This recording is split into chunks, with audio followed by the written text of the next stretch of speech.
Picture this. You are at a work event, a dinner, a meeting, maybe a social gathering, and someone walks into the room and immediately captures the energy. They seem to know exactly what to say to each person. They are funny, warm, engaged, attentive.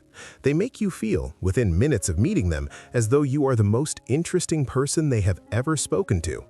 You go home thinking, that is one of the most charismatic people I have ever met. And then, over weeks and months, something begins to shift. Small things at first, a story that does not quite line up, a moment where you expected them to feel something and they seem to feel nothing. A situation where someone was genuinely hurt and this person, this warm, magnetic, seemingly engaged person, looked completely unbothered. Not even trying to hide it, just genuinely, completely unbothered. And you find yourself wondering if you imagined the warmth, if the charm was ever real, if you were the only one who noticed that something was deeply, quietly off. You were not imagining it, and what you may have been encountering is one of the most studied and least understood personalities in all of psychology, the psychopath. Not the Hollywood version, not the serial killer with the dramatic reveal, the real version. The one who sits across the desk from you, who remembers your birthday, who knows precisely how to make you feel understood, and who is running calculations about you at every moment of it. Here's a fact that most people find genuinely unsettling.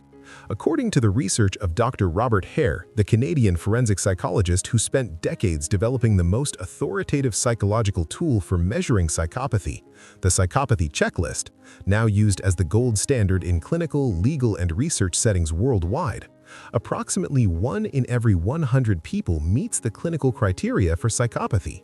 1% of the general population. That sounds small until you do the arithmetic.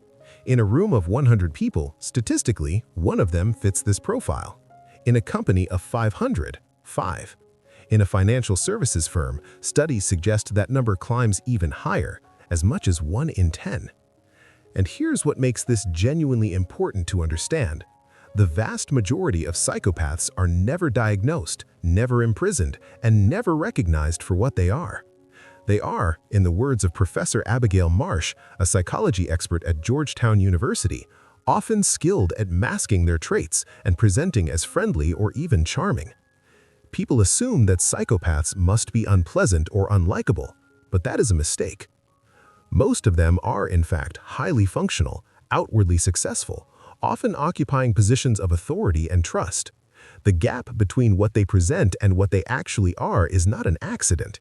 It is a skill they have spent a lifetime developing. And understanding that gap, learning to recognize it without paranoia, without accusation, with simply clear eyes, is what this video is about. To understand what separates a psychopath from the rest of the population, we need to go inside the brain, because this is not a choice, and it is not an attitude. It is a neurological difference that shapes everything about how a person experiences the world and the people in it. The human brain, under normal circumstances, has a deeply integrated alarm system for harm.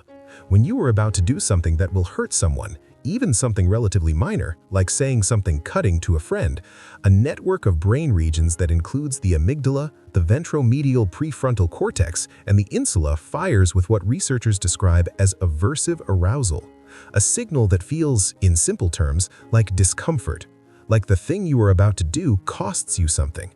That signal is what most people experience as conscience, not a mystical concept, a neurological one, a measurable response in specific brain circuits that makes harm feel bad to perform, not just to receive. In individuals with psychopathy, research consistently shows that this circuitry is significantly underactive. The amygdala, which processes fear, empathy cues, and the emotional distress of others, shows reduced response to stimuli that would activate it strongly in non-psychopathic individuals. Brain imaging studies have found structural differences in the regions responsible for empathy and moral decision-making. When a psychopath looks at a person in pain, the neural machinery that would normally produce something like feeling in response to that pain simply does not activate the same way. The signal is quieter or entirely absent. This is the central fact about psychopathy that everything else flows from. They are not choosing not to care. There is a part of the experience of caring that is neurologically unavailable to them, and that absence shapes every interaction they ever have. So how does this play out in daily interactions? How does a person with these neurological differences move through the ordinary social world, the office, the dinner party, the relationship, in ways that are recognizable once you know to look for? The first and most consistently documented trait is superficial charm. This is the quality that confuses people most because it reads initially as warmth, but there is a specific texture to it that becomes identifiable with attention. Dr. Hare's research describes it as charm that is calibrated, not spontaneous. The psychopathic individual has learned through careful observation over a lifetime what responses produce what results in other people. They do not feel warmth, but they understand its mechanics. They know that maintaining eye contact slightly longer than average signals sincerity, that asking questions about another person's life signals interest, that remembering a small personal detail someone mentioned 3 weeks ago signals that they matter to you. The result is a kind of social performance that is almost flawless on first encounter, because it is constructed from accurate observations about what human beings respond to, rather than from authentic feeling. The FBI's Behavioral Analysis Unit, which has interviewed hundreds of psychopathic offenders, describes it in their published guidance on psychopathic interactions. Their charm allows them to feign concern and emotion, even crying while they profess their innocence. Throughout their lives, they have convinced people that they have normal emotions. The second recognizable trait is what researchers call the absence of emotional residue. Normal human beings carry the weight of their interactions. A difficult conversation leaves a trace: discomfort, regret, a sleepless hour. A moment of cruelty, even in a heated argument, tends to sit with the person who delivered it. Not because they are weak, but because emotional memory is how conscience works across time. Psychopaths do not carry this weight. They can have a conversation in which they say something devastating to another person, and by the next morning it is simply gone for them, not suppressed, genuinely absent. This is one of the most disorienting things for people who are in close relationships with psychopathic individuals, because there is a profound asymmetry in how interactions are experienced and remembered. You are carrying the weight of something that for them has already evaporated. The third trait, and the one that investigators and forensic psychologists point to most consistently as the clearest window into the psychopathic mind, is pathological lying. Not the ordinary deceptions most people engage in occasionally, not the softening of a truth to protect a relationship, but lying that is reflexive, strategic, and completely without the physiological anxiety that accompanies dishonesty in most people. Most people who lie experience what researchers call cognitive load, the effort of maintaining a false reality in parallel with a true one, watching for inconsistencies, managing the emotional discomfort of deception. The body registers it. Heart rate increases. There are subtle shifts in behavior. This is part of why lie detection has any utility at all, because most people's bodies betray the effort of lying. In psychopaths, this anxiety signal is largely absent.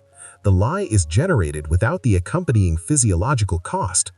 Former FBI special agent and forensic consultant Dr. Mary Ellen O'Toole, who spent years in the Bureau's Behavioral Analysis Unit working on some of America's most high-profile cases, described it in published FBI research.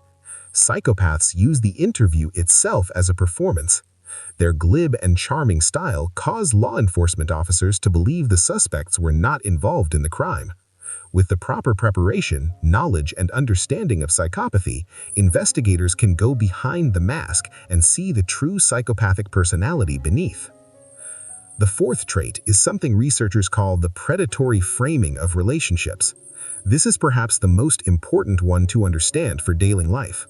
A psychopath does not enter a relationship, professional, romantic, or social, without conducting a rapid, largely unconscious assessment of the person's utility.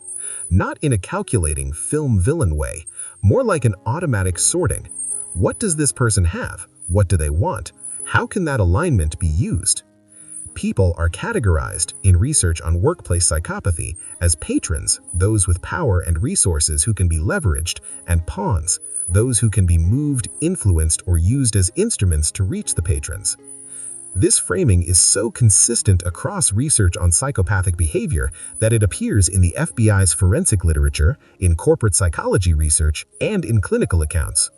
Psychopaths, as a summary of the research puts it, are fundamentally predatory in their orientation towards other people. Not in the dramatic sense, in the quiet, patient, strategic sense. The same way a chess player frames every piece on the board, not as individuals, but as instruments of an endgame. Now, here's the nuance that this conversation almost always misses. And it matters because misunderstanding this leads people to either see psychopaths everywhere or to completely miss the ones who are actually present in their lives. Psychopathy exists on a spectrum. Robert Hare's psychopathy checklist scores individuals from 0 to 30, with a clinical threshold of 30 for the formal designation. Most people in the general population score somewhere in the low single digits. A person who scores a 14 is very different from a person who scores a 36. And the traits themselves, the fearlessness, the cool decisiveness, the ability to act without being consumed by the emotional weight of a situation, these are not inherently destructive. Research has found that some of the traits associated with psychopathy are actively useful in high-stakes professions. Surgeons who can operate without being paralyzed by the emotional gravity of what they are doing. First responders who can make fast, clear decisions in chaos without shutting down. Even, research suggests, certain political leaders whose capacity for bold, decisive action without excessive anxiety has correlated with measures of effective governance during crises. The difference is not the trait in isolation, it is the combination and the degree. Fearlessness paired with low empathy, paired with pathological lying, paired with predatory relationship framing, all at high intensity, is where the genuine danger lives. A person can score moderately on one of these dimensions and present as a perfectly ordinary, sometimes even admirable human being. It is the full constellation, especially at the extreme end of the spectrum, that becomes something to understand and protect yourself from. So, what do you actually do with this information? How do you move through your daily life with this awareness without becoming suspicious of everyone who makes a strong first impression? The first thing is to trust the asymmetry, not just your initial impression. Psychopathic charm is almost universally strong on first encounter and in curated settings.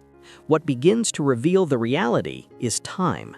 Specifically, how the person behaves when the charm is not actively in use, when they believe they are not being observed, when something goes wrong and accountability enters the room.